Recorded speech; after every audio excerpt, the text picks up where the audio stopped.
Hit and run law. क्या है इसका नया प्रावधान? भारतीय न्याय संहिता के तहत इस कानून में ऐसा क्या जोड़ा गया है जिससे ट्रक और बस चालकों ने पूरे देश में बवाल काट रखा है?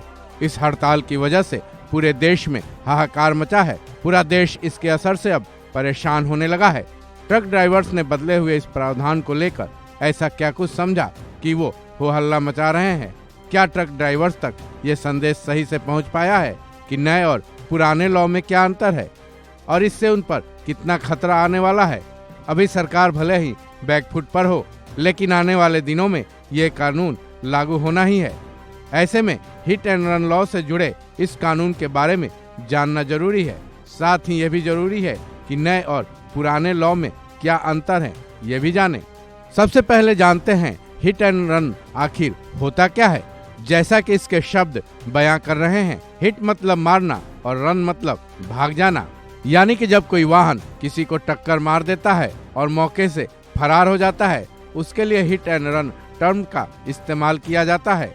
हिट एंड रन लॉ के पुराने और नए कानून के बीच अंतर समझने के लिए सबसे पहले जानते हैं पुराने कानून में क्या था। आईपीसी की धारा 279, 304A, 338 के तहत केस दर्ज होता था, जिसमें धारा 279 लापरवाही से गाड़ी चलाना, धारा 304A लापरवाही से मृत्यु का कारण बनना और धारा 338 किसी की जिंदगी को खतरे में डालना इंगित करता था। विशेष मामलों में आईपीसी की धारा 302 भी जोड़ी जाती थी। वहीं धारा 301 की स्थिति में दुर्घटना से अगर गैर इरादतन किसी की जान चली जाए तो 1 साल की सजा का प्रावधान और अधिकतम 2 साल की सजा का प्रावधान के साथ केस की गंभीरता के मुताबिक जुर्माना था। पुराने कानून में अपराध संज्ञेय था और जमानती धारा के तहत केस दर्ज होता था। वहीं हिट एंड रन लॉ के नए कानून में काफी बदलाव हुआ है। हिट एंड रन के नए लॉ में भारतीय न्याय संहिता की धारा 106(2) के तहत अपराध तय होता है। नए रूल में दुर्घटना होने पर पुलिस या फिर मजिस्ट्रेट को सूचित करना अनिवार्य किया गया है।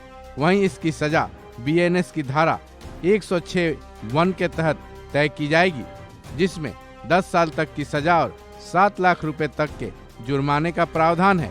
हालांकि दुर्घटना की सूचना के बाद कोर्ट में चालकों का पक्ष मजबूत हो सकता है। वहीं नए रूल में वाहन मालिक के बदले चालक को सजा देने का प्रावधान है। ट्रक ड्राइवर्स की हड़ताल की 2 वजहें मानी जा रही हैं। पहला, एक्सीडेंट की सूचना देने वाला नियम। इसके बारे में उनका कहना है कि जब तक वो पुलिस को सूचना देने पहुंचेंगे, उससे पहले ही भीड़ उनके साथ कुछ भी कर सकती है। वहीं जुर्माने को लेकर भी चालकों का विरोध है, क्योंकि अब जुर्माने की रकम उन्हें ही भरनी होगी। साथ ही ये रकम बहुत ज्यादा भी है। साथ ही जेल की सजा भी उन्हें ही काटनी होगी। इससे वाहन मालिक को अलग कर दिया गया है। लेकिन यहाँ ये कहना जरूरी भी है कि चालकों का विरोध तो अपनी जगह पर है, लेकिन उनकी लापरवाही की वजह से हर साल कितनी जानें चली जाती हैं, सरकारी आंकड़े देख हर कोई चकित हो उठेगा। इस खबर में बस इतना ही। बाकी अपडेट्स के लिए जुड़े रहें वन इंडिया हिंदी के साथ।